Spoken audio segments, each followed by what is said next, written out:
ప్రభువునందు ప్రియమైన వాళ్ళారా, ఇంతవరకు మనం చక్కగా పాటలు పాడుకుని దేవుని నామాన్ని మహిమపరుచుకుని ఉన్నాము. అదేవిధంగా వాక్య పఠన, స్తుతి ఆరాధన, ప్రార్థనలో దేవుడు తోడుగా ఉండి ఎంతగానో తనను తాను మహిమపరుచుకున్నాడని నమ్ముచున్నాం. ఇప్పుడు ప్రాముఖ్యమైన భాగము, మన జీవితములకు కావలసినటువంటి ఆత్మీయ భాగము, ఆత్మీయ ఆహారము కొద్ది నిమిషాలు మనం ధ్యానం చేసుకుందాం. ప్రార్థన చేసుకుని వాక్యమును ప్రారంభించుకుందాం. కృపా సత్య సంపూర్ణుడైన మా దేవ, నీకు వందనాలు స్తోత్రాలు తెలుస్తున్నాం ఆయన. ఇంతవరకు ఆరాధనలో మీరుండి ఘనముగా జరిగించినందుకు వందనాలు స్తోత్రాలు ఆయన. ఇప్పుడు నీ వాక్యమును ధ్యానిస్తుండగా వినగల చెవులను, గ్రహించగలిగే హృదయమును మాకు దయచేయండి. మాట్లాడేది నేను కాదు కానీ మీరే నాలో ఉండి మాట్లాడమని, నీ వాక్యపు వెలుగులోంచి అనేకమైన విషయములను, సత్యములను, మర్మములను మాకు బోధించమని, నీ వాక్యానుసారమైన జీవితాన్ని మేమందరము కలిగి ఉండడానికి కృప చూపించమని యేసు నామమున నీ ప్రార్థన అడిగి వేడుకొనుచున్నాం తండ్రి. ఆమేన్, ఆమేన్. ప్రభునందు ప్రియమైన వాళ్ళారా, ఈరోజు మన వాక్య ధ్యానాంశం ఏమనగా, పరలోకానికి ఎవరు వెళ్ళగలరు? చెప్పండి. మళ్ళీ చెప్పాలి. పరలోకానికి ఎవరు వెళ్ళగలరు అనేటువంటి అంశం మీద ఈరోజు మనం కొద్ది నిమిషములు మనం ధ్యానం చేసుకుందాం. చూడండి, మన దేశము భారతదేశము. మన దేశం ఏ దేశం అండి? భారతదేశము. ఈ భారతదేశంలో చక్కని రాజ్యాంగం ఉందండి. రాజ్యాంగం కలిగిన దేశం. రాజ్యాంగంలో భారతదేశ పౌరులు ఎలా జీవించాలి, ఎలా నడుచుకోవాలి, ఎలా ప్రవర్తించాలి, ఎలా మాట్లాడాలి, ఏ విధమైన నాగరికతను అనుసరించాలి అనేటువంటి అనేకమైన విషయములు ఈ యొక్క భారత రాజ్యాంగంలో మనకి పొందుపరిచి ఉన్నారు. కాబట్టి భారతదేశ పౌరులుగా మనం భారత రాజ్యాంగమును ఎంతో గౌరవించాలి. అదే సమయంలో రాజ్యాంగాన్ని మనం పొందుకున్నందుకు మనం ఎంతో గర్వించాలి. ఏమండి? అదే విధముగా మనమంతా అనగా ప్రపంచంలో ఉన్న మానవాళ్ళంతా దేవుని వాక్యమైనటువంటి, దేవుని మాట అయినటువంటి బైబిల్ గ్రంథాన్ని కలిగి ఉన్నందుకట ఇంకా ఎంతగానో ఏం చేయాలి? మనం గర్వపడాలి. ఏం కలిగి ఉన్నాము?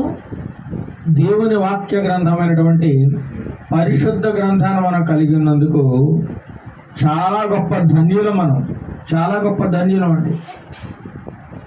దేవుడు మన జీవితంలో చేసినటువంటి గొప్ప గొప్ప మేలులు, దేవుని యొక్క సహాయము మనందరినీ కూడా ఎక్కడికి నడిపిస్తుంది? బైబిల్ దగ్గరికి తీసుకెళ్తుందండి మనందరినీ.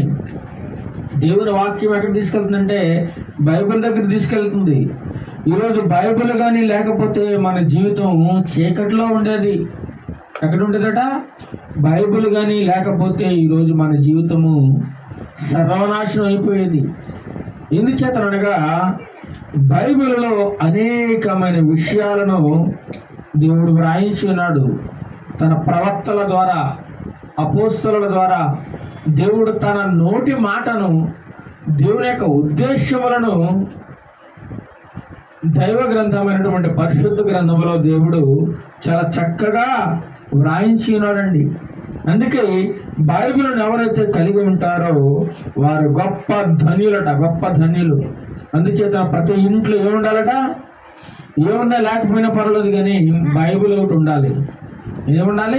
బైబిల్ ఉండాలి. ప్రతి ఒక్కరూ అదే ఆస్తి అండి. అది దేవుని యొక్క వాక్యము. ఈ వాక్యము మనం కలిగి ఉంటే చీకటిలో నుండి మనం ఆశ్చర్యకరమైనటువంటి వెలుగులోనికి వస్తూ ఉన్నాం అన్నమాట. వచ్చి ఉన్నాం అంతే. ఎవరైతే దేవుని యొక్క వాక్య గ్రంథాన్ని కలిగి ఉంటారో దేవుని యొక్క మాటను కలిగి ఉంటారో వారు చీకటిలో నుండి ఆశ్చర్యకరమైన వెలుగులోనికి వచ్చారని దేవుని వాక్యం సెలవిస్తా ఉంది. చూద్దామా, మొదటి పేతురు వ్రాసిన పత్రిక 2వ అధ్యాయము 9వ వచనం చూడండి. మొదటి పేతురు వ్రాసిన పత్రిక 2వ అధ్యాయము 9వ వచనం త్వరగా చదివినట్లయితే మనం త్వరగా ముగించుకుందాం. అయితే మీరు చీకటిలో నుండి ఆశ్చర్యకరమైన తన వెలుగులోనికి, ఎవరి వెలుగుది? ఎవరిది? నీదా నాదా? నీది కాదు, నాది కాదు. ఆశ్చర్యకరమైన, మనం ఎక్కడ ఉన్నామట? మనము చీకటిలో ఉన్నాం. చీకటిలో, గాఢాంధకారములో, చీకటిలో మనం ఉన్నప్పుడు దేవుని యొక్క వెలుగు ఆశ్చర్యకరంగా మనం పిలిచిందట. ఆశ్చర్యకరమైన రీతిలో ఆ వెలుగు కానీ మనం పిలవకపోతే మనం నశించిపోయిన స్థితిలో ఉండేవాళ్ళము, అంధకారంలో బ్రతికేవాళ్ళం, పాపములో బ్రతికేవాళ్ళము, శాపంలో బ్రతికేవాళ్ళము. అందుచేతనే దేవుని యొక్క వాక్యం సెలవుస్తుంది. అయితే మీరు చీకటిలో నుండి ఎక్కడికి వచ్చారట? ఆశ్చర్యకరం, వండర్ఫుల్, ఆశ్చర్యం అండి. ఎవరు ఊహించలేదు ఇది.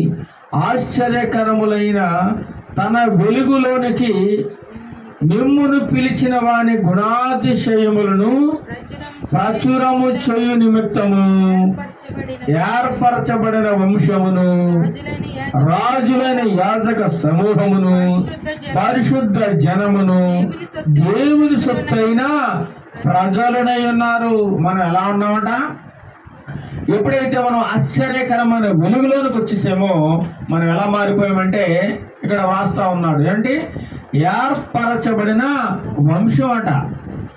చాలా మంది అంటుంటారు మా వంశం చాలా గొప్పది, మాది సూర్య వంశము, మాది చంద్రవంశము, మా వంశంలో గొప్ప గొప్ప మనుషులు పుట్టారు, గొప్ప గొప్ప చక్రవర్తులు పుట్టారని చెప్పి చాలా గొప్పగా తమ వంశములను గురించి చెప్పుకుంటూ ఉంటారు.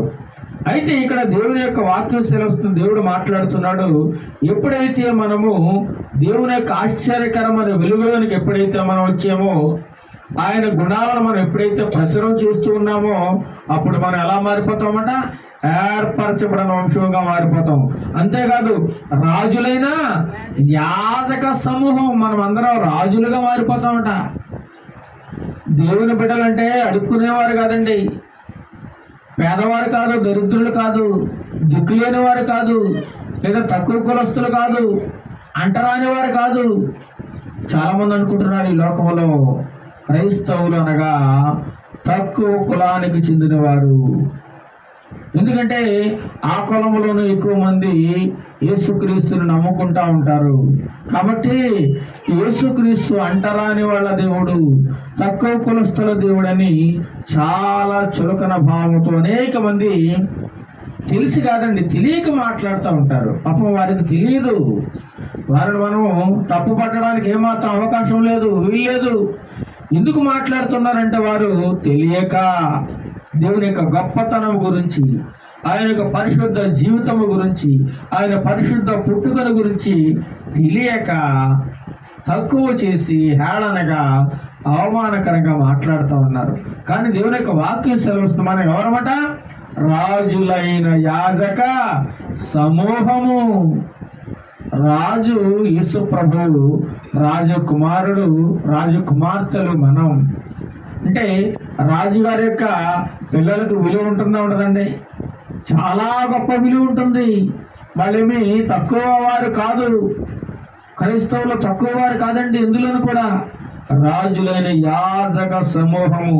అంతేకాకుండా ఇంకేమంటున్నాడు? పరిశుద్ధ జనమట. ఏం జనము? పరిశుద్ధమైన జనము. ఇంకా అంతేకాకుండా మూడో మాట దేవుని సొత్తట. మనం ఎవరి సొత్తు? మనము దేవుని సొత్తు. ఎందుకనక మనల్ని దేవుడు విలువ పెట్టుకున్నాడు. ఏంటా విలువ? తన చివరి రక్తపు బొట్టు వరకు కల్వరి సిలువలో ధార పోసి నిన్ను నన్ను కొన్నాడండి. మనం విలువ పెట్టి కొనబడిన వారం. అందుకే మనం అందరం ఎవరి సొత్తు? చాలా మంది అంటున్నారు ఇదంతా నా సొత్తు అండి, నా ఆస్తి అండి. ఎందుకంటే వారు ఈ లోకంలో సంపాదించుకున్న దాన్ని బట్టి ఇది నాది, నా సొత్తు, నా ఆస్తి అంటారు. కానీ దేవుడు ఏమంటున్నాడంటే, మరి బాబు మీరే నా ఆస్తి. ఏమంటున్నాడు? మీరే నా ఆస్తి. దేవుని సొత్తు అయిన ప్రజలుగా ఉన్నాడు మనందరం కూడా. ఇంకా మనకి ఇంకా ఎదురు లేదు, తిరుగు లేదు. రాజులైన యాజక సమూహముగా ఉన్నాము, పరిశుద్ధ జనముగా ఉన్నాము. అంతేకాకుండా దేవుని సొత్తు అయిన ప్రజలుగా ఉన్నామని దేవుని యొక్క వాక్యం సెలవిస్తా ఉంది. ఒకప్పుడు మనం పాపులమే, ఒకప్పుడు మనం దుర్మార్గులమే, ఒకప్పుడు మనం నీచులమే, ఒకప్పుడు మనం అసహ్యులమే, నీచమైన కార్యములు చేసిన వారమే, పాపులలో ప్రధానులమే మనం. అయినను కూడా దేవుడు ఎప్పుడైతే మన హృదయానికి వచ్చాడో, దేవుని వాక్యం మన హృదయంలో ఎప్పుడైతే నాటబడిందో, అప్పుడు మనం ఆశ్చర్యకరమైన రీతిగా దేవుని యొక్క వెలుగులోనికి మనం మార్చబడ్డాం. ఆయన గుణాన్ని మనం మన హృదయంలో నింపుకున్నాం. ఆయన గుణాతిశయములు కలిగిన దేవుడు. ఆయనలో ఎటువంటి పాపము లేదు, పరిశుద్ధమైన దేవుడు, కళంకము లేనివాడు, మచ్చలేనివాడు. ఆయన ఎవరు వేలెత్తి చూపించే అవకాశము ప్రపంచంలో ఎవ్వరికీ లేదండి. అందుకంటాడు యేసుక్రీస్తు ప్రభువారు, నాలో పాపం ఉన్నదని మీలో ఎవరైనా స్థాపించగలరా? ఎవరైనా చెప్పగలరా? ధైర్యం ఉందా మీకు? అని దేవుడే ఆనాటి ప్రధానికానికి, శాస్త్రులు, పరిశీలకు, ధర్మశాస్త్ర ప్రబోధకులకు దేవుడు ఒక గొప్ప సవాలును విసిరాడండి. అంత గొప్ప దేవుడు. అపోస్తలుల కార్యములు 26వ అధ్యాయం 18వ వచనం చూడండి. అపోస్తలుల కార్యములు 26వ అధ్యాయం 18వ వచనం చూద్దాం, త్వరగా ముగించుకుందాం. అపోస్తలుల కార్యములు 26వ అధ్యాయం 18వ వచనం చూడండి. నన్ను చూచి ఉన్న ఏంటి సంగతిని గూర్చి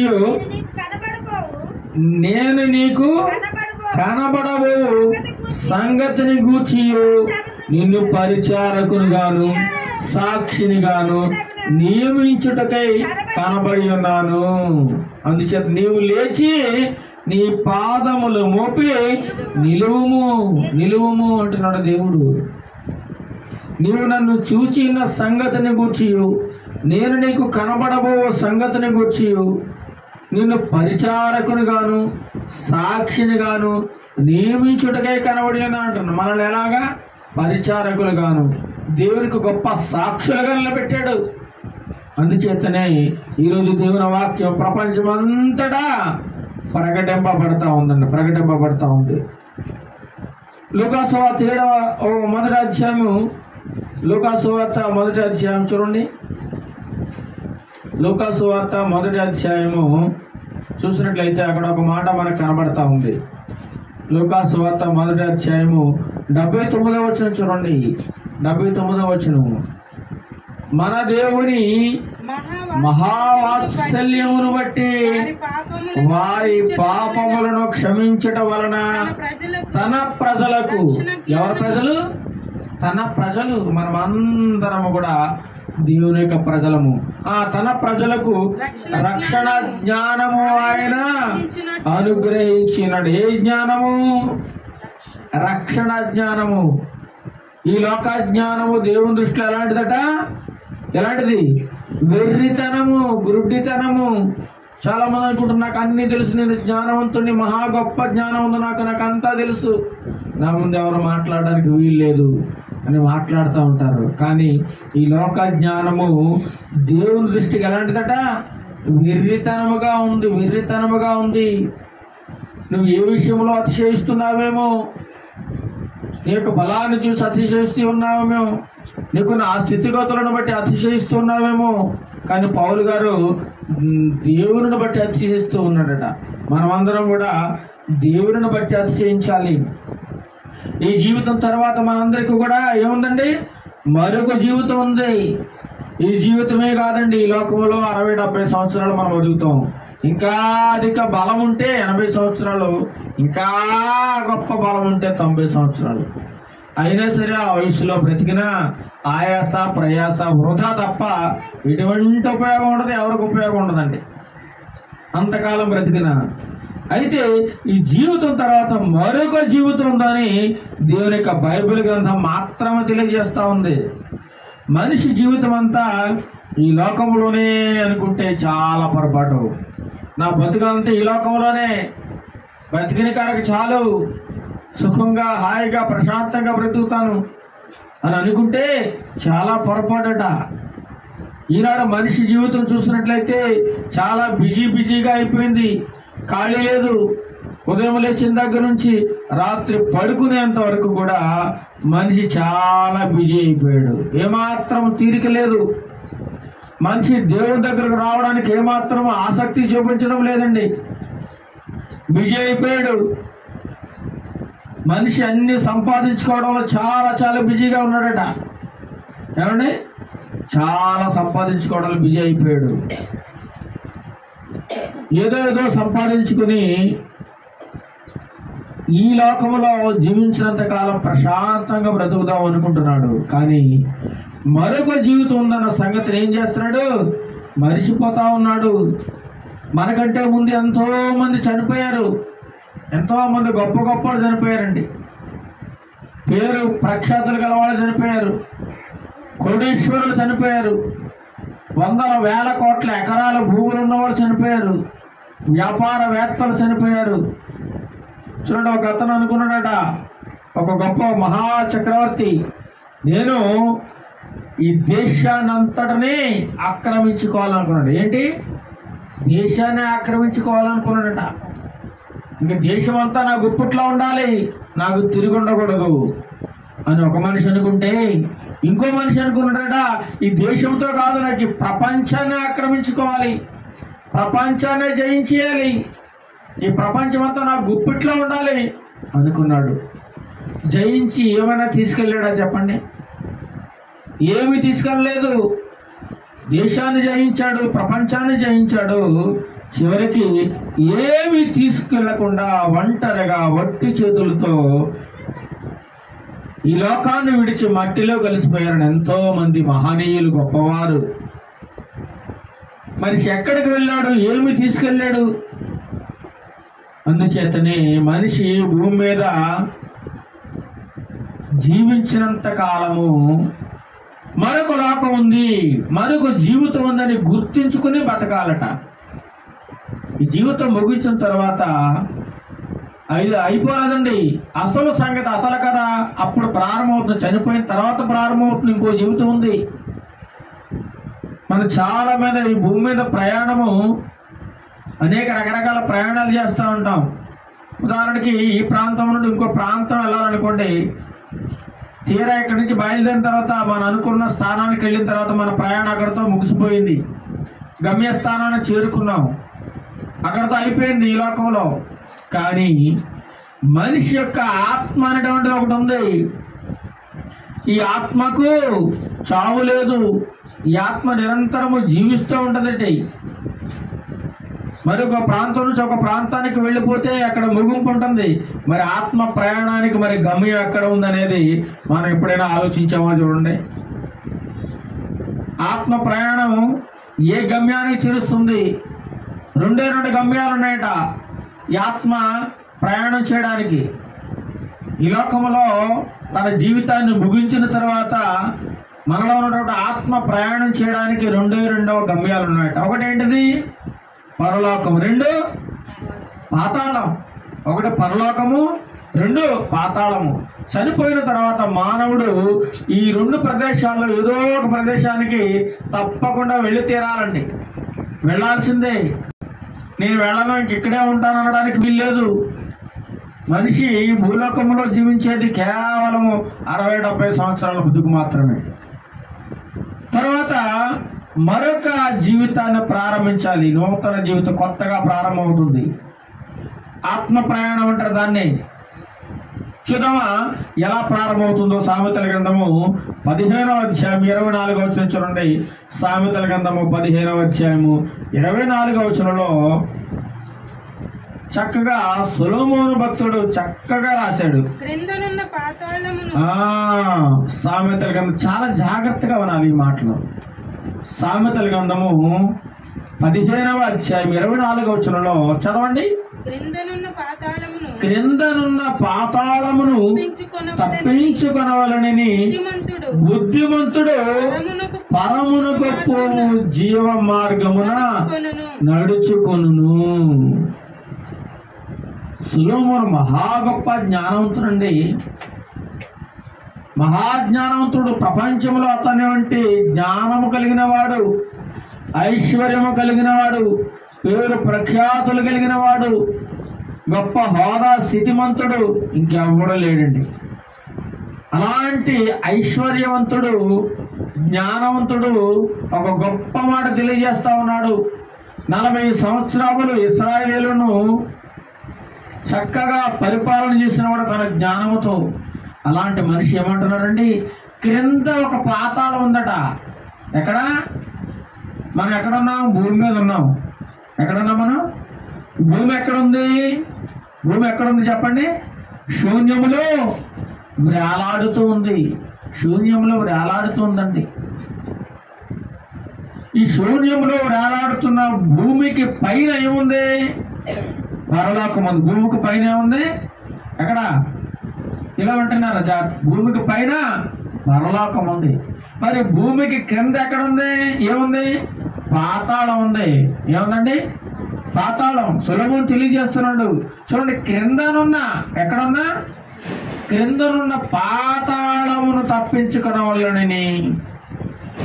పాతాళాన్ని ఏం చేయమంటున్నాడు? తప్పించుకోమంటున్నాడు. ఎందుకు తప్పించుకోవాలి పాతాళం? అందులో ఏముంది?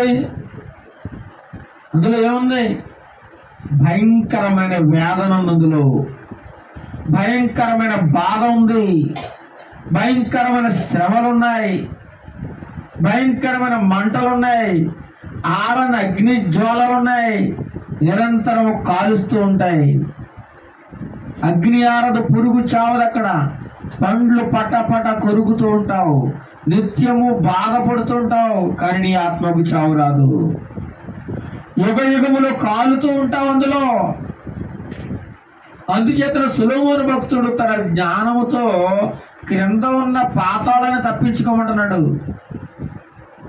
ఓ మనిషి, క్రింద ఉన్న పాతాళమును తప్పించుకో. నువ్వేదో అనుకుంటున్నావేమో, భయంకరమైన లోకం ఉంది ఒకటి. నువ్వు చనిపోయిన తర్వాత 2 ప్రదేశాల్లోకి పోవాలి. ఒకటి పరలోకము, రెండవది పాతాళము. ఆ పాతాళం ఎక్కడుంది? క్రింద ఉంది. ఈ క్రింద ఉన్న పాతాళాన్ని తప్పించుకోవాలంటే వాడు ఎటువంటి వాడే ఉండాలంట? ఎటువంటి వాడే ఉండాలి? బుద్ధిమంతుడై ఉండాలంట. బుద్ధిమంతుడు.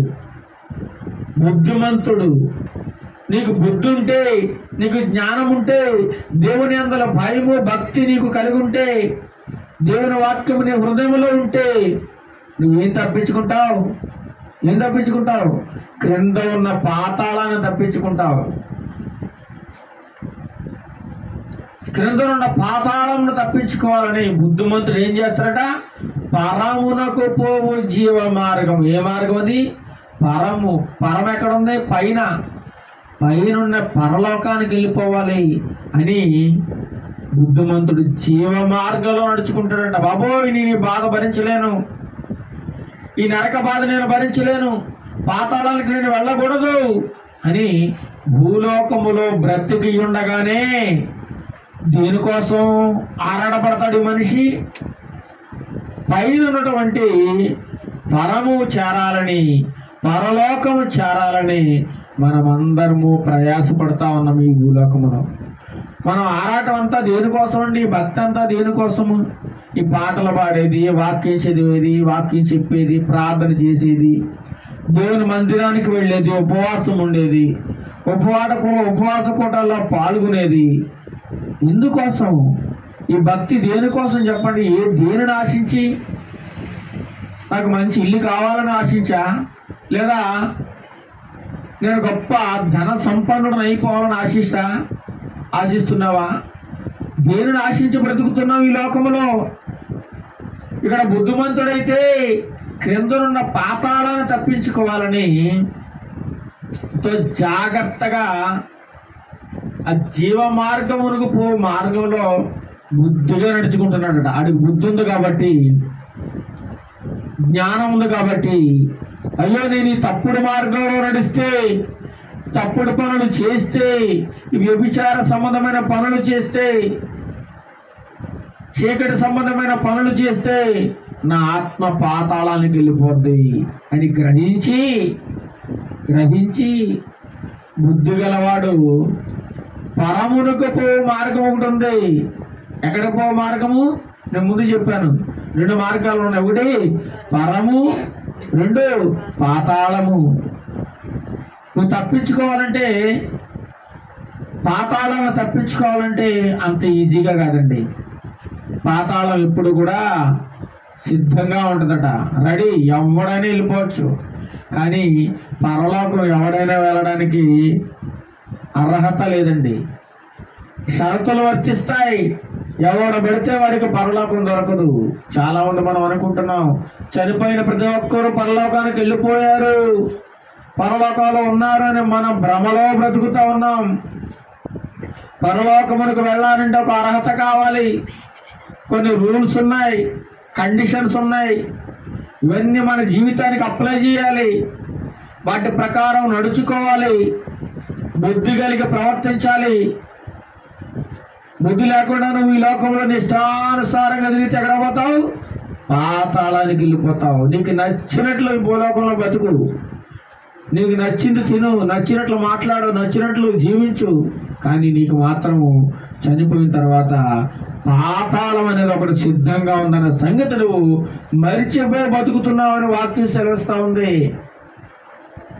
పాతాళమునకు పోయే మార్గంలో నువ్వు వెళ్ళడం చాలా సులువు. ఎందుకంటే నువ్వు నీ ఇష్టానుసారంగా బతికితే చాలు, హద్దు అదుపు లేకుండా నీ ఇష్టానుసారంగా బతికితే చాలు, హ్యాపీగా పాతాళానికి వెళ్ళిపోవచ్చు. కానీ పరలోకం అంత ఈజీగా దొరకదండి. చాలా కష్టం సుమి. నువ్వు అనుకున్నంత ఈజీ కాదు పరలోకం. ఆ పరము చేరాలంటే నువ్వేదో భక్తి చేస్తున్నావు కదా, ఆ భక్తి సరిపోదు, ఆ ప్రార్థన సరిపోదు, ఆ భయభక్తులు సరిపోవు. చాలా చాలా ఉన్నతంగా జీవించాలన్న వాక్యం సెలవిస్తా ఉంది. బుద్ధిమంతుడు పరమునకు పో మార్గాన్ని ఏం చేస్తున్నాడు? తప్పించుకోవాలని, పాతాళాన్ని తప్పించుకోవాలని పరమునకు పోయే జీవ మార్గంలో ప్రయాణం చేస్తా ఉన్నాడు. బుద్ధిలోనుడు ఏం చేస్తున్నాడు? చచ్చిపోయిన తర్వాత ఎవడు చూసి వచ్చాడండి, ఎక్కడికి వెళ్ళామో ఎవడు చూశాడు? పాతాళానికి పోయేమో, నరకానికి పోయేమో ఎవడు చూశాడు? బతికినంతకాలం హాయిగా బ్రతకాలి, నచ్చింది తినాలి, నచ్చింది తాగాలి, నచ్చినట్టు బ్రతకాలి, నచ్చినట్లు ఉండాలి, అంతే. 60-70 సంవత్సరాల జీవితాన్ని దేవుడిచ్చింది ఆనందంగా గడపడానికి లోకంలో అని చాలా మంది ఇలాగ భ్రమలే బ్రతుకుతా ఉన్నారండి. తమ విలువైన జీవితాన్ని బుద్ధి లేకుండా పాతాళానికి నడిపించుకుంటూ ఉన్నారు. పాతాళానికి దేవుని వాక్యం సెలవుస్తుంది, ఈ పాతాళాన్ని తప్పించుకో. అందుచేతనే దేవుడు ఉదయకాల సమయం మనతో మాట్లాడుతున్నాడు, తప్పించుకో, పాతాళాన్ని తప్పించుకో. ఆ పాతాళాన్ని తప్పించుకోవడానికి మనకి తిప్పలన్నీ, ఈ బాధలు, ఈ భక్తి, ఈ పాటలు, ఈ ప్రార్థన, ఇవన్నీ కూడా అందుకే పాతాళాన్ని తప్పించుకోవాలని. బుద్ధిమంతుడు ఏం చేస్తాడు? పరమునకు పో మార్గాన్ని నడుచుకుంటాడు. ఇంకా చూద్దాం. 2 పేతురు రాసిన పత్రిక 2వ అధ్యాయం 4వ వచనం. 2 పేతురు రాసిన పత్రిక, పేతురు రాసిన 2వ పత్రిక 2వ అధ్యాయం 4వ వచనం చూడండి. దేవదూతలు ఏందట? పాపము చేసినప్పుడు దేవుడు వారిని విడిచిపెట్టక పాతాళ లోకములోనికి ఏం చేశారట? పేతురు రాసిన 2వ పత్రిక 2వ అధ్యాయం 4వ వచనంలో కనబడుతుంది చక్కగా. దేవదూతలు పాపం చేశారట. మనిషి పాపం చేశారంటే ఏదో అనుకోవచ్చు, కానీ ఎవరు పాపం చేశారట? దేవదూతలు పాపం చేసినప్పుడు నా దూతలే కదా అని దేవుడు క్షమించి విడిచిపెట్టాడు చెప్పండి? వదిలేశాడా?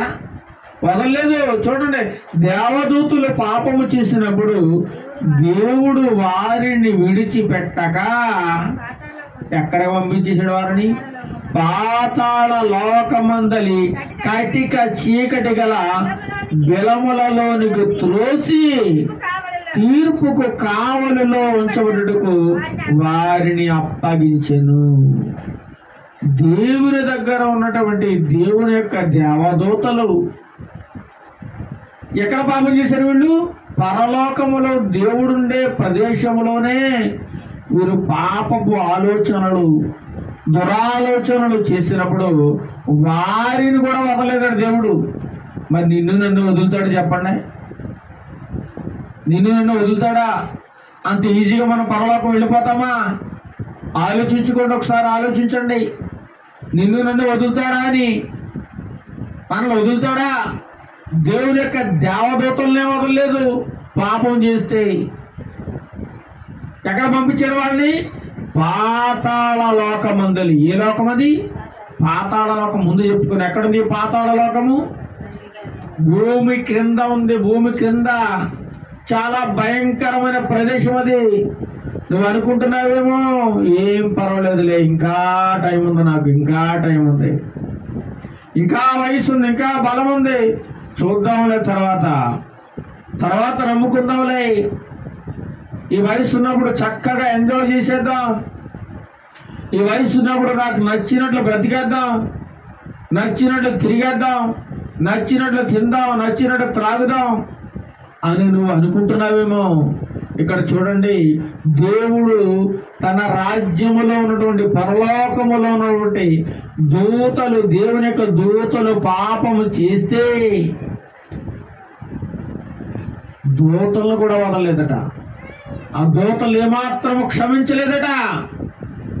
క్షమించక విడిచిపెట్టకుండా వారిని పాతాళ లోకమందలి, అక్కడ ఏముంది చెప్పండి? ఏముంది పాతాళంలో? చదవండి. కటిక చీకటి గల బిలము. ఇక్కడ ఏం కనబడదు, కటిక చీకటి. చూడండి, ఒక గంట సేపు రాత్రి సమయంలో కరెంటు పోయిందనుకోండి, అంతా ఏమైపోద్ది? కటిక చీకటి అయిపోద్ది, ఏం కనబడదు. మళ్ళీ మనం అందరం కూడా గంట సేపు కూడా కరెంటు కోసం కళ్ళు కాయలు కాసి ఎదురు చూస్తూ ఉంటాం. ఎప్పుడు వస్తుందా కరెంటు, ఎప్పుడు వస్తుందా కరెంటు? వెలుగు కోసం ఎంతగానో ఆరాటపడిపోతామండి మనం. అలాంటిది కటిక చీకటి, పాతాళమందల కటిక చీకటి గల బిలవలోకి నేను దోషేస్తానంటున్నాడు దేవుడు. ఒకసారి ఆలోచించండి, నువ్వు ఏ పరిస్థితుల్లో ఉన్నావో, ఎలాంటి బ్రతుకు నువ్వు బ్రతుకుతున్నావో, ఎలాంటి జీవితాన్ని నువ్వు జీవిస్తున్నావో. దేవుడు అంటే భయం లేకుండా, భక్తి లేకుండా, ఏదో సంఘానికి వెళితే, చర్చికి వెళితే, ఆరాధనకి వెళితే, పాటలు పాడితే, ప్రార్థన చేస్తే, ఉపవాసం ఉంటే, తెల్లని వస్త్రాలు ధరించుకుంటూ సరిపోతుంది భక్తి అని నువ్వు అనుకుంటూ భ్రమలో బ్రతుకుతున్నావేమో. పాతాళానికి వెళ్ళిపోతావు సుమా. నేను అనడం లేదు, వాక్యం అంటుంది. వాక్యం అంటుందండి, దేవుని యొక్క రాజ్యములో దూతలు చిన్న పాపము చేస్తే వారిని పాతాళ లోకములోనికి గిట్టేశాడే. మరి నీ పరిస్థితి, నా పరిస్థితి, మనందరి పరిస్థితి ఎలా ఉంటుందో ఒకసారి ఆలోచించుకోండి. మనం ఎలాంటి పరిస్థితుల్లో ఉన్నాం, ఎలాంటి బతుకుతున్నాము, ఎలాంటి కార్యక్రమాలు చేస్తూ ఉన్నాము, ఎలాంటి పనుల్లో నిమగ్నమైపోయినా ఒకసారి మనం ప్రశ్నించుకోవాలి, ఆలోచించుకోవాలి. ఆషామాషి కాదండి. బైబిల్ పట్టుకుని నేను పరిశుద్ధుణ్ణి, నేను నీతివంతుణ్ణి అని చెప్పే అర్హత నీకు నాకు ఏమాత్రం లేదండి, ఏమాత్రం లేదు. అందరూ అంతటను పాపము చేసి దేవుడిని గురించి మహిమను పొందలేకపోతున్నారని దేవుని వాక్యం సెలవిస్తా ఉంది. నీతిమంతుడు లేడు, ఒక్కడు లేడు. చూద్దామంటే లేడు, ఒక్కడు కూడా. అందరూ పాపం చేస్తారు, అందరూ. నీతిమంతుడు లేడండి. కాబట్టి దేవుని యొక్క దూతలు కూడా పాపం చేస్తే వారిని విడిచిపెట్టక పాతాళ లోకమందుల కటిక చీకటి గల బిలములలోనికి త్రోసి అక్కడ మళ్ళీ తీర్పు ఉందట. తీర్పుకు కావలిలో ఉంచబడుటకు వారిని అప్పగించేశారట. ఎంత భయంకరమైన విషయం చూడండి, ఒకసారి ఆలోచించండి. కింద ఉన్న పాతాళాలను తప్పించుకోవాలి. నీకు బుద్ధి ఉంటే, జ్ఞానం ఉంటే, నువ్వు ఒకవేళ మంచిగా ఆలోచిస్తూ ఉన్నట్లయితే నువ్వు ఇప్పుడే ఒక్కసారి ఆ పాతాళ గురించి ఒక్కసారి ఆలోచించు, ఎలా ఉంటుందో. దేవుని వాక్యం సెలవుతుంది చాలా భయంకరమైన ప్రదేశం అని. చాలా భయంకరమైన ప్రదేశము. అక్కడ ఏడ్పు ఉంటుంది నిత్యము, ఏడవడమే. అక్కడ నవ్వైనది ఎక్కడ నీకు కనబడదు. ఈ లోకంలో నువ్వు పళ్ళు ఎగిలిస్తూ ఉంటావేమో, అక్కడ మాత్రం నీకు నిరంతరము ఏడిపే ఉంటుందండి. పాతాళం అనేది అదొక పెద్ద లోయ. చూడు, మన కొండల్లో లోయలోకి వెళ్తూ ఉంటాం. పై నుంచి చూసినప్పుడు వాక్యం వినండి, వాక్యం పాతాళ లోకం అనేది మహాభయంకరమైన లోయట. అది పెద్ద కొండ మీద నుంచి కిందికి చూసామనుకో, లోయ ఉందనుకోండి, మనకి ఎలా ఉంటుంది? గుండె జల్లు అండి. బాబు ఎంత లోతుందో, బాబు ఇక్కడి నుంచి పడిపోతే మనం పీస్ అయిపోతాం, అడ్రస్ కూడా ఉండదు అని ఎంత భయపడతామంట మనం. అలాంటిది ఈ మహా అగాధమైన లోయలోనికి నువ్వు వెళ్ళిపోతే, కటిక చీకటి గల బెలములోనికి నువ్వు వెళ్ళిపోతే ఎంత భయంకరంగా ఉంటుంది ఒకసారి ఆలోచించుకోండి. లూకాసు వార్త 8వ అధ్యాయం 31వ వచనం. లూకాసు వార్త 8వ అధ్యాయము 31వ వచనం చదవండి ఒకసారి. లూకాసు వార్త 8వ అధ్యాయం 31వ వచనం మనం ఒకసారి చదువుకుందాం.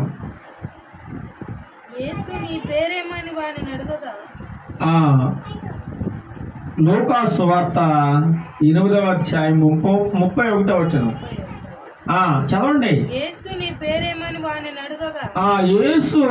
యేసు అడుగుతున్నాడు ఎవరిని? దెయ్యం పట్టినండి. దెయ్యాలు పట్టేసే ఒకడిని, చాలా దెయ్యాలు పట్టేసేయండి. చాలా భయంకరంగా బాధ పెడేస్తున్నాయండి. ఆ నిద్ర లేదు, కునుకు లేదు, తిండి లేదు, తిప్పలు లేవు. చాలా ఇబ్బంది పెడతా ఉంది దయ్యాలన్నీ అతన్ని. ఏమండి, చాలా బంధకాలతో వాడట అనేక మందిని గాయపరుస్తున్నాడట. ఆ ఊళ్ళో ఉన్న దయ్యాలన్నీ ఆండే పెట్టేసుకున్నాయి, పీడించేస్తున్నాయి, నరకయాత్ర పడతా ఉన్నాడు.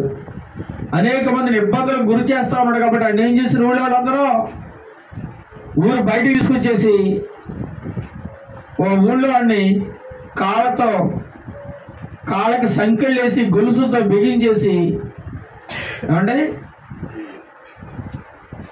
చాలా బాధ పెడతా ఉన్నారు.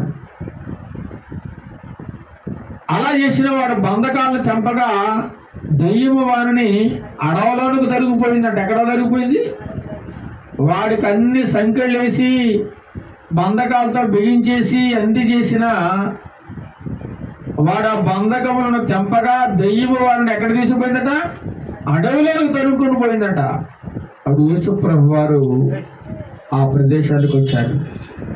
అడుగుతా ఉన్నారు, నీ పేరేమని అడగగా చాలా దయ్యముల వాణిలో చొచ్చి ఉండేది కనుక, ఒకటి కాదండి, రెండు కాదు, ఒక్క దయ్యం పడితేనే మనం విలువలు ఆడిపోతాం. దయ్యం పట్టినాడు ఎలా ఉంటాడో తెలుసా? ఇంకా ఒక మనిషిలా ఉండడు. ఎక్కడ తీసుకుపోతాడో తెలియదు, ఎలా ప్రవర్తిస్తాడో తెలియదు, ఎలా మాట్లాడతాడో తెలియదు. అంత భయంకరంగా వాడిని పాడు చేస్తూ ఉంటుంది. అలాంటిది చాలా దయ్యాలు పట్టేసేయడం వాడికి, చాలా దయ్యాలు పట్టేసేయడం వాడికి. కనుక వాడు తన పేరు సేన, ఏం పేరు? సేన అని చెప్పి దేవుణ్ణి వేడుకుంటున్నాడు. పాతాళములోనికి పోవుటకు తమకు ఆజ్ఞాపింపవద్దని ఆయనను వేడుకొనను. ఎవరు వేడుకుంటున్నారు? దెయ్యాలు వేడుకుంటున్నాడు. దెయ్యాలు దేవుణ్ణి, అయ్య బాబోయ్ దేవుడా, యేసు ప్రభువా, మమ్మల్ని ఆ పాతాళ లోకంలోనికి పంపకయ్యా, ఎందుకంటే పాతాళలోకం అంటే దెయ్యాలు కూడా గజ గజ గజ వణికిపోతున్నాయి. అంటే ఎంత భయంకరమైనది ఒకసారి ఆలోచించు. దెయ్యాలు వేడుకుంటున్నాయి దేవుణ్ణి, యేసుక్రీస్తు ప్రభువారిని, అయ్యా ప్రభువా మేము అనేక మంది దెయ్యములు కలిగిన వాళ్ళం, దెయ్యాలు ఈ మనిషిలో మేమందరం టెస్ట్ వేసుకుని కూర్చున్నాం, దయచేసి మమ్మల్ని ఎక్కడికైనా పంపించు, కానీ ఆ పాతాళ లోకంలో కింద ఉన్న పాతాళ లోకంలోనికి మాత్రం మమ్మల్ని పంపకని దెయ్యాలు మొరపెట్టుకుంటున్నాయండి దేవునికి. దెయ్యాలు మొరపెట్టు. మరి నువ్వు మొరపెడుతున్నావా? ప్రభువా నా పాతాళ లోకం నుంచి నన్ను తప్పించిన ఆయన నా ఆత్మ నరకంలో పడవేయకని నువ్వు ఎప్పుడైనా ప్రార్థన చేసావా?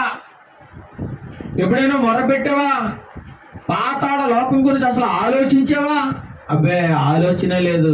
నీకు ఎంతసేపు పరలోకం గురించి ఆలోచన తప్ప పాతాళ లోకం ఎలా ఉంటుందో, ఎంత భయంకరంగా ఉంటుందో, అక్కడ ఎటువంటి పరిస్థితులు ఉంటాయో, ఎలాంటి బాధలు ఉంటాయో ఒక్కసారి ఆలోచిస్తే నీ గుండె ఆగిపోయినంత పని అయిపోద్దండి. అంత భయంకరంగా ఉంటుంది ఆ పాతాళం అనేది. అందుచేతనే ఈ అనేకమైన దయ్యములు యేసుక్రీస్తు ప్రభువాన్ని వేడుకుంటున్నాయి, అయ్యా దయచేసి మమ్మల్ని ఆ పాతాళ లోకంలోని పంపించుకొని దేవుణ్ణి వేడుకుంటున్నాయంట. ఎంత భయంకరమైందో చూడండి. లోకాసువార్త 16వ అధ్యాయం చూడండి. లోకాసువార్త 16వ అధ్యాయము, లోకాసువార్త 16వ అధ్యాయము అక్కడ కూడా 19వ వచనం నుంచి చూసినట్లయితే అక్కడ ధనవంతుడు ఒకడు ఉన్నాడట. అతడు ఏం బట్టలు కట్టుకున్నాడు? ఏం బట్టలు? ఊదా రంగు బట్టలు కట్టుకుంటున్నాడు, సన్నపు నార వస్త్రాలు ధరించుకుంటున్నాడు. ఎందుకంటే వాడు ధనవంతుడు. ప్రతి దినం ఎలా ఉన్నాడు? బహుగా సుఖపడుచుండేవాడు, సుఖం కోరుకుంటున్నాడు. కష్టవద్దు. ఈరోజు కూడా అనేక మంది క్రైస్తవులు కోరుకునేది మాకు శ్రమలు వద్దు, కష్టం వద్దు, బాధ వద్దు, రోగం వద్దు, ఇబ్బందులు వద్దు, ఇరుకులు వద్దు, మాకు అంతసేపు ఏం కావాలి? ఆశీర్వాదాలు కావాలి. మా కుటుంబము ఉన్నతమంగా ఆశీర్వదింపబడాలి. మాకు శ్రమలొద్దు, ఇబ్బందులొద్దు, ఇరుకులొద్దు, కష్టాలొద్దు, కన్నీళ్ళొద్దు అని అనేక మంది నిత్యం ప్రార్థన చేస్తూ ఉంటారండి. ఎందుకంటే అవి భరించలేరు కాబట్టి, భరించలేని స్థితి కాబట్టి అది ఎవరు కోరుకోరు. ఇక్కడ ధనవంతుడు ఏం కోరుకున్నాడు? నిత్యము సుఖం, నిత్యము సుఖం. ఎందుకంటే బాగా డబ్బు ఉంది. కోటీశ్వరుడు కోట్లకు పడగలెత్తిన వాడు. ఏది కావాలంటే అది కాళ్ళకాడికి వచ్చేస్తుంది. విలువైన వస్త్రాలు కట్టుకుంటున్నాడు, విలువైన అద్దాల మేడలో, హంస తూలిక తల్పములపై, మంచి పరుపులపై నిద్రపోతా ఉన్నాడు. పంచభక్ష పరమాణాలు భుజిస్తూ ఉన్నాడు. బహుమంది సేవకులున్నారు అతనికి పరిచయం చేయడానికి. ఏది కావాలంటే అది కాళ్ళకాడికి వచ్చేస్తుంది. నిత్యము సుఖం అనుభవిస్తూ ఉన్నాడంట. అదే ఊళ్ళో ఒక లాజరు ఉన్నాడు. లాజరు అంటాడు దరిద్రుడు. దరిద్రుడు అంటే ఎవడికి ఇష్టం ఉండదండి. వాడి దరిదాపులు కూడా ఎవడో వెళ్ళడు. వాడిని కనీసం కళ్ళతో చూడడానికి కూడా ఇష్టపడరు. దరిద్రుడు వస్తే చేతల వరా దరిద్రుడా అంటాడు. అదే ధనవంతుడు వస్తే రండి అయ్యగారు, కుర్చీలో కూర్చోండి అయ్యగారు, ఏం తింటారు అయ్యగారు, ఏం తాగుతారు అయ్యగారు. ఈనాడు క్రైస్తవ్యంలో కూడా ఇదే జబ్బు అండి, ఇదే జబ్బు.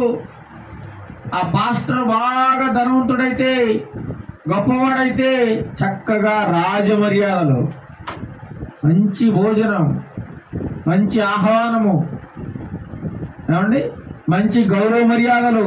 అదే దరిద్రుడు, ఏమీ లేనివాడు, పేద సేవకుడు నీ ఇంటికి వచ్చినట్లయితే చాలా చులకన భావం, చిన్న చూపు. ఎందుకు ఆ తారతమ్యం? హోదా, స్థితిగతులను బట్టి నువ్వు అక్కడ తారతమ్యం చూపిస్తా ఉన్నావు. ఇక్కడ కూడా లోకము తారతమ్యం చూపిస్తూ ఉంది. ధనవంతుడు విలాసవంతమైన జీవితాన్ని అనుభవిస్తున్నప్పుడు ఊళ్ళో అందరూ అతని మాట వింటా ఉన్నారు, అతని దగ్గరికి వస్తూ ఉన్నారు. అతను ఏం చెప్తే అది వేదం. మరి దరిద్రుడున్నాడు, ఇతను ఎవరు పట్టించుకోరు, కనీసం మాట్లాడేవాడు కూడా లేదు. ఎలా ఉన్నామని పలకరించేవాడు లేడు, కనీసం టీవీ చుక్క పోసేవాడు కూడా లేడండి. మరి ఇతను ఎలా బతుకుతున్నాడు తెలుసా? ఆ ధనవంతుడి దగ్గర ఆ యొక్క బల్ల మీద నుంచి పడిపోయిన అతను తినగా ఆ నోట్లోంచి పడిపోయిన రొట్టె ముక్కలు చూసారా, అతడు తిని ఇరుసుకోగా కింద పడిపోయిన రొట్టె ముక్కలతోటి ఆకలి తీర్చుకోవడానికి ఎంతగానో ఆరాటపడుతున్నాడు. కింద పడిపోయే రొట్టె ముక్కలు బతికేద్దామని ఎంతగానో ఆరాటపడు, అది కూడా దొరుకుతలేదు.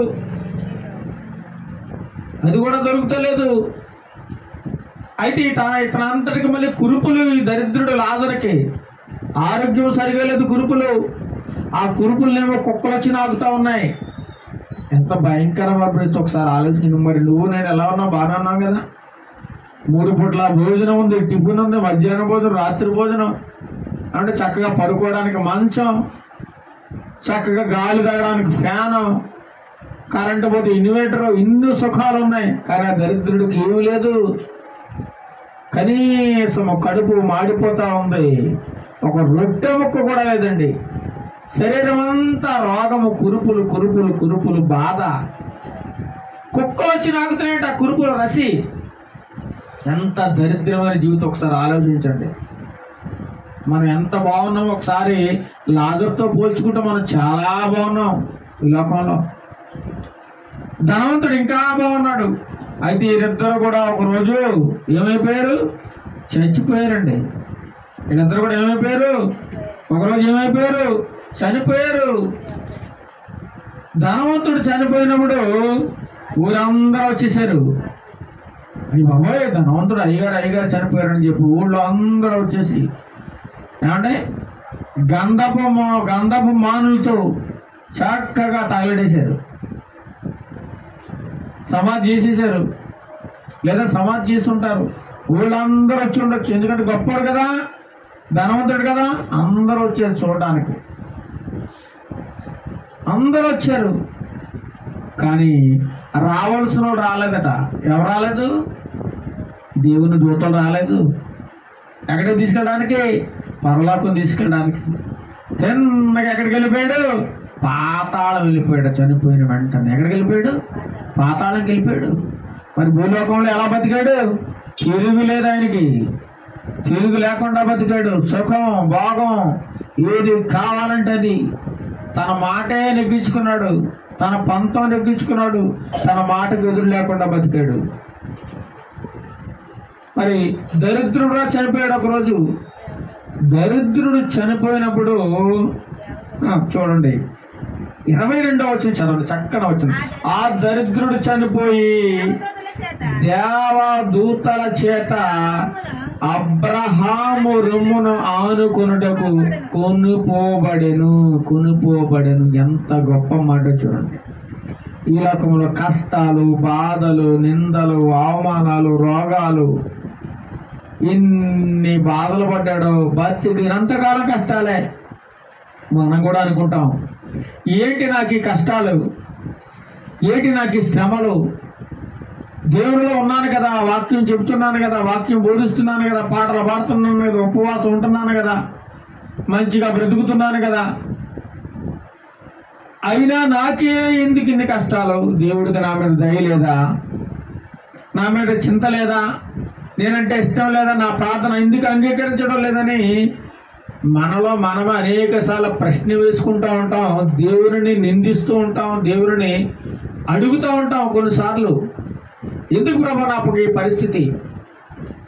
నా పొరుగుడేమో చక్కగా బాగున్నాడు కదా, వాడు నిన్ను నమ్మలేదు కదా, వాడి పరిస్థితి బాగు, నేను నీ నమ్ముకున్నాను, నేనెందుకు ఇలా అయిపోయాను అని నేను మనం అనుకుంటా ఉంటాం. కానీ అన్నిటికంటే ముఖ్యమైనది దేవుని యొక్క ఏంటండి? రాజ్యము. దేవుని యొక్క రాజ్యము.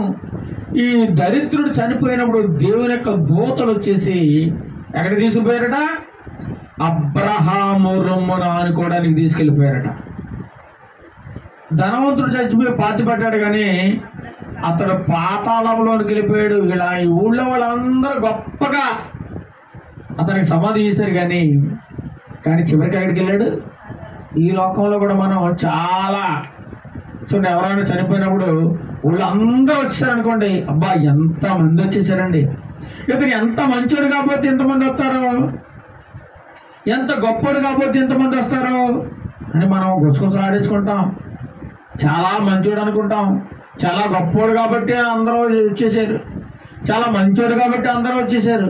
మరి ఆ ధనవంతుడు చచ్చిపోయినప్పుడు కూడా అందరూ వచ్చేసారు. కానీ మరి ఎక్కడికి వెళ్ళాడు? పాతాళమున ఏమంటున్నాడు? చదవండి. పాతాళములో బాధపడుచు కన్నులెత్తి దూరము నుండి అబ్రహామును అతని రొమ్మున ఆనుకునే లాజరును చూసి ఎక్కడ చూశాడు? పాతాళ లోకములో అగాధములో ఉండి పైకి చూసాడట. పైకి చూస్తే ఎవరు కనబడుతున్నాడు? దరిద్రుడు కనబడతా ఉన్నాడు. దరిద్రుడు ఎక్కడున్నాడు? పరలోకములో అబ్రహాము రొమ్మున ఆనుకుని అక్కడ హ్యాపీగా సంతోషంగా ఉన్నాడు. ఈ లోకములో ఎన్నో కష్టాలు, బాధలు, నిందలు, అవమానాలు, రోగాలు భరించి చనిపోయి దేవుని రాజ్యంలో ప్రశాంతంగా ఉన్నాడు లాజరు. కానీ ఈ భూలోకములో సుఖాలు ఎన్నైతే ఉన్నా అన్ని సుఖాలు అనుభవించి చనిపోయి పాతాళ లోకములో ఉండి బాధపడుచు అలా తీరు చూస్తే లాజరు కనిపించారట. లాజరు కనిపించినప్పుడు మాటలు మాట్లాడుతున్నాడు. చూడండి అతని డైలాగులు చదవండి. 24వ వచనంలో తండ్రి అయిన అబ్రహామా ఏమంటున్నాడండి? ఇప్పుడు బుద్ధి వచ్చేసింది అయ్యగారికి. ఎక్కడికి వెళ్ళాక? పాతాళం వెళ్ళాక. చాలా మందికి బుద్ధి రాదు, అందుకే అంటున్నాడు బుద్ధిమంతుడు పాతాళను తప్పించుకొని నిత్య జీవ మార్గంలో నడుస్తారట. నిత్య జీవ మార్గంలో నడవాలంటే అది బుద్ధి ఉండాలి. బుద్ధి లేనడు కాబట్టి ఈ ధనవంతుడు తన ఇష్టానుసారంగా జీవించాడు. ఇక్కడ బాధపడుతున్నాడు. తండ్రి అయిన అబ్రహామా నా యందు కనికరపడి తన వ్రేలి కొనను నీళ్లలో ముంచి నా నాలుకను చల్లార్చుటకు లాజరును పంపుము. లాజరును పంపయ్యా ఓ తండ్రి అయిన అబ్రహామా. చాలా యాతన పడిపోతున్నాను, బాధపడిపోతున్నాను, దాహం వేసేస్తుంది. నేను బతికినప్పుడు ఊళ్ళో ఉంటే నాకు దాహం అనగానే రకరకాల జ్యూసులు తెచ్చి ఇచ్చేవారు నాకు. రకరకాల జ్యూసులండి, ఖరీదైన మినరల్ వాటర్ అండి ఇచ్చేవారు. కానీ ఇక్కడ తాగడానికి ఒక చుక్క నీరు కూడా లేదు. పాతాళంలో దాహం దాహం దాహం అని అరుస్తా ఉన్నాడు. గొంతెంటుకు పోయింది. బామ్మోయ్ బాబోయ్ అని అరుస్తా ఉన్నాడు, కేకలు పెడతా ఉన్నాడు. ఎవడో సహాయం చేసేవాడు ఒక్కడు కూడా లేడండి, ఒక్కడు కూడా లేడు. పైకి చూసి లాజరు సంతోషంగా ఉండడాన్ని చూశాడు. అబ్రహాము రొమ్మున ఆనుకున్న విధానాన్ని చూసి ఓ తండ్రి అయిన అబ్రహామా దయచేసి నా యందు కనికరపడి తన వ్రేలి కొనను. ఎవరు వేలి కొననట? లాజరుకి వేలి కొనను నీళ్లలో ముంచి నా నాలుకను చల్లార్చుటకు లాజరును పంపించయ్యా. పరలోకంలోంచి లాజరును పంపమంటున్నాడు పాతాళ లోకంలోకి. ఎక్కడైనా వీలు పడుద్దండి? అవకాశం ఉందా చెప్పండి? అవకాశం ఉండదు. ఇంకా ఏం మాట్లాడుతున్నాడు చదవండి అక్కడ. నేను ఈ అగ్ని జ్వాలలలో యాతన పడుతున్నాను. ఏం పడుతున్నాడు? యాతన. భయంకరమైన బాధలు అనుభవించేస్తున్నాడు. ఎన్ని సుఖాలు పొందాడో. ఏసీ రూముల్లో చక్కగా ఈనాడు సేవకులు కూడా సేవ చేశాడు అనుకోండి, ఇటు పక్క ఒక కూలర్ ఉండాలి, అటు పక్క ఒక కూలర్ ఉండాలా, మళ్ళీ వెనక నుండి ఏసీ రావాలా. అలా అయితేనే వాక్యం చెబుతాడు, లేకపోతే చెప్పడం. మళ్ళీ అతను వాక్యం బోధించిన తర్వాత కట్ట డబ్బులు కట్టేవాలి. మరి అతనికి ప్రయాణ ఖర్చులు ఇవ్వాలి, ఏసీ రూమ్ బుక్ చేయాలి, ఏసీ కారు బుక్ చేయాలి. లేకపోతే ఆయన రాడండి అయ్యగారు వాక్యం చెప్పడానికి. ఎంత సుఖమో చూడండి. మరి ఇలాంటి సుఖభోగాలు అనుభవించిన వాళ్ళకి దేవుని రాజ్యం దొరుకుతుందా? సరే, వాళ్ళని వాళ్ళే పరీక్ష చేసుకోవాలి, మనమేం చెప్పకూడదు. ఏమంటున్నాడు? నేను ఈ అగ్ని జ్వాలలో యాతన పడుతున్నాను. నేను కేకలేసేస్తున్నాడు అండి అబ్రహాంతో. ఆ లాజరు పంపించారు మాట్లాడుతున్నాడు. అప్పుడు అందుకు అబ్రహాం మాట్లాడుతున్నాడు. ఏమని?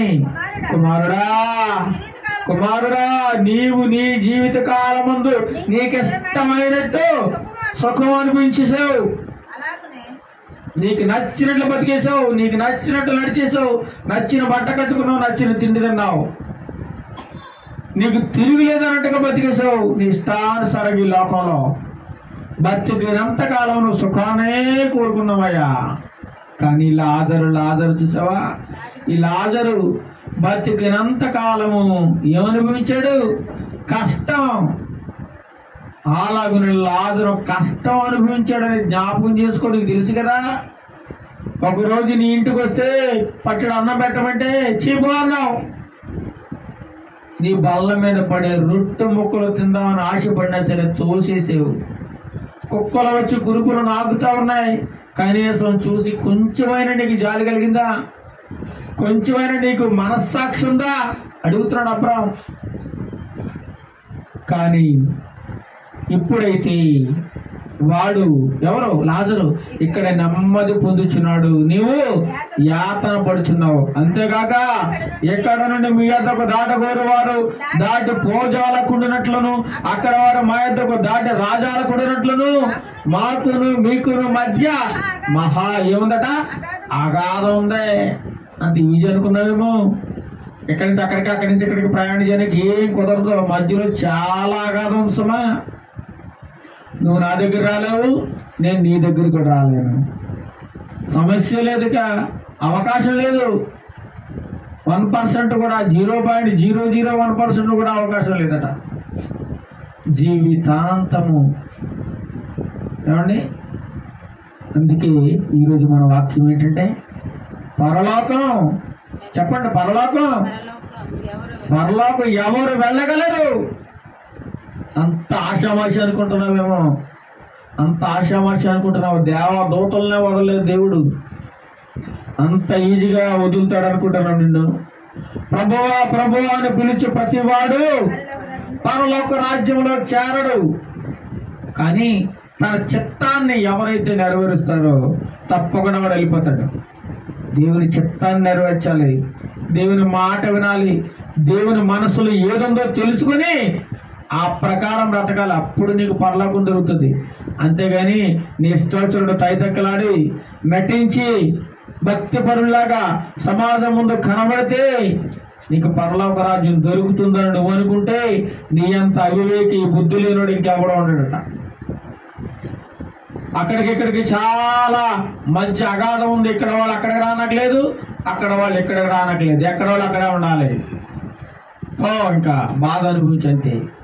ఇక నీకు బతికినంతకాలము ఆ నరకంలోనే పడి ఉండాలి అని చెప్పి ఒక షెడ్యూల్మెంట్ అయిపోయిందండి. అందుచేతనే పరలోకం వెళ్ళాలంటే చాలా జాగ్రత్తగా బతకాలి. ఎవరు వెళ్తారండి? ఎవరు వెళ్తారు? 100 మందిలో 10 మంది వెళ్తారా? 5 మంది వెళ్తారా? 2 వెళ్తారా? 3 వెళ్తారా? తెలీదు. ఎందుకంటే ప్రతి ఒక్కరు కూడా ద్విమనస్కులుగా బతుకుతా ఉన్నారు. 2 పడవల మీద ప్రయాణం చేస్తూ ఉన్నారు ప్రతి క్రైస్తవుడు కూడా. అందుచేతనే పరలోకము పొందుకోలేని ప్రభువు చెబుతా ఉన్నారు. కీర్తన గ్రంథం 89వ అధ్యాయం 48వ వచనం. కీర్తన గ్రంథము ముగించుకున్న కీర్తన గ్రంథము 89వ అధ్యాయము 48వ వచనం చెప్పి నేను ముగించేస్తాను. కీర్తన గ్రంథము 89వ అధ్యాయము మరణము చూడక బ్రతుకు నరుడెవడు? మరణాన్ని చూడకుండా బతికేవాడు ఎవడన్నా ఉన్నాడా?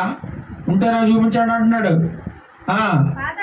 పాతాళం యొక్క వశము కాకుండా తన్ను తాను తప్పించగలవాడు ఎవడైనా ఉన్నాడా? ఉంటే చాలా ధన్యుడు వాడు. పాతాళాన్ని తప్పించుకోమంటున్నాడు. మొదటి నుంచి మనం చెప్పుకునే వాక్యం అదే, పాతాళాన్ని తప్పించుకో. సామెతల గ్రంథంలో సొలొమోను అదే చెప్తున్నాడు. నువ్వు బుద్ధిమంతుడైతే పాతాళాన్ని తప్పించుకుంటావు, పరమునకపు మార్గాన్ని జాగ్రత్తగా కనిపెట్టి అందులో నడుచుకుంటావు అని చెప్తున్నాడు. మరి నువ్వు బుద్ధిమంతుడుగా ఉన్నావా? బుద్ధి లేని వాడిగా ఉన్నావా? నేను ఎలా బతికినా పర్లేదు, పరలోక రాజ్యం నాకు దేవుడు ఇచ్చేస్తాడు, రాసి ఇచ్చేసాడు అని నువ్వు అనుకుంటూ బతుకుతూ ఉన్నట్లయితే ఈ ఉదయకాల సమయంలో ఒక్కసారి నువ్వు పరీక్ష చేసుకో. నీ బ్రతుకు ఎలా ఉంది, నా బ్రతుకు ఎలా ఉంది, మన జీవితం ఎలా ఉంది ఒకసారి ఆలోచించుకున్నట్లయితే, మనల్ని మనం విమర్శ చేసుకున్నట్లయితే మనలో ఉన్న తప్పులను దోషాలను మనం సరి చేసుకోవడానికి అవకాశం ఉందండి. ఇప్పటికైనా మించిపోయింది లేదు. నీకు జీవితాన్ని ఇచ్చాడు ఈ భూలోకంలో, ఇంకా బతికే ఉన్నావు కదా. బతికే ఉన్నావు అంటే నీకు గొప్ప అవకాశం దేవుడు ఇచ్చినట్లే. ఇప్పటికైనా మన మనసులు మార్చుకొని, మన బుద్ధి మార్చుకొని, మన ప్రవర్తన మార్చుకొని దేవుని యందు భయము భక్తి కలిగి ఆ పాతాళ లోకాన్ని తప్పించుకుంటే చాలు, మన పరలోకాన్ని పొందుకుంటాం. దేవుడు అంటే గొప్ప భాగ్యమును దేవుడు మనందరికీ దయచేయును గాక. ఈ వాక్యము ప్రతి ఒక్కరి జీవితాల్లో దేవుడు బహుగా ఫలింపజేయును గాక. అట్టి కృపను దయచేయును గాక. ఆమేన్. ప్రార్థన చేసుకుందాం.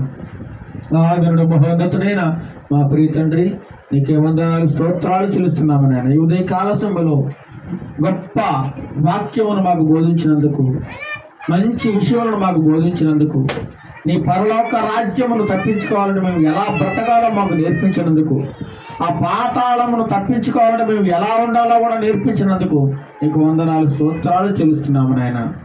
వాక్యానుసారంగా జీవించే కృపను మాకు దయచేయండి ప్రభు. మేము అప్పుడప్పుడు తెలిసి తెలియక నోటితో కానీ, నాలుగుతో కానీ, కళ్ళతో కానీ, మనస్సుతో కానీ, శరీరంతో కానీ అనేకమైన పాపములు చూస్తున్నాము నాయన. దయతో క్షమించండి ప్రభు. మరలా మేము పాపం మంది మరలా వెనుదిరిగి పశ్చాత్తాపడి, దావీదు ఏ విధంగా అయితే పశ్చాత్తాపడ్డాడు అటువంటి పశ్చాత్తాపం అందరికి దయచేసి పాపము జోలికి పోకుండా పరిశుద్ధంగా, యథార్థంగా, నీతిగా జీవించే కృపను, ఆ పాతాళ లోకమును తప్పించుకునే భాగ్యమును మాకు అందరికీ దయచేయండి నాయన. పరమునకు మార్గములో మేము నడవడానికి మంచి బుద్ధిని, జ్ఞానమును మా ప్రియ బిడ్డలందరికీ దయచేయమని, ఘనత మహిమ ప్రభావాలు మీరే పొందుకోమని యేసు నామమున ప్రార్థన చేస్తున్నాం తండ్రి. ఆమేన్. ఆమేన్. పరలోకమందున మా తండ్రి, నీ నామం పరిశుద్ధపరచబడును గాక, నీ రాజ్యం వచ్చును గాక, నీ చిత్తం పరలోకమందు నెరవేర్చినట్లు భూమి మీద నెరవేరును గాక. మాకు కావలసిన అనుదినాహారము నీడ మాకు దయచేయము. మా రుణస్థులను మేము క్షమించిన ప్రకారం మారణములను క్షమించము. మమ్మల్ని శోధనలో నుండి కీళ్ళ నుండి తప్పించము. ఎందుకంటే రాజ్యము, బలము, మహిమ నిరంతరము నీవే నావు తండ్రి. ఆమేన్. మన తండ్రి అయిన దేవుని ప్రేమయు, మన ప్రభు అయిన యేసుక్రీస్తు ప్రభుల వారి యొక్క కృపయు, పరిశుద్ధాత్మ దేవుని యొక్క అన్యోన్య సహవాసం ఇప్పుడు ఎల్లప్పుడూ సదాకాలము పాతాళ లోకము నుండి తప్పించబడే కృపను, సహాయమును మాకు అందరికీ దయచేయమని యేసు నామమున ప్రార్థన చేస్తున్నాం తండ్రి. ఆమేన్. ఆమేన్. దేవుడు మిమ్మల్ని, మీ కుటుంబాలను బహుగా దీవించి ఆశీర్వదించును గాక. ఆమేన్.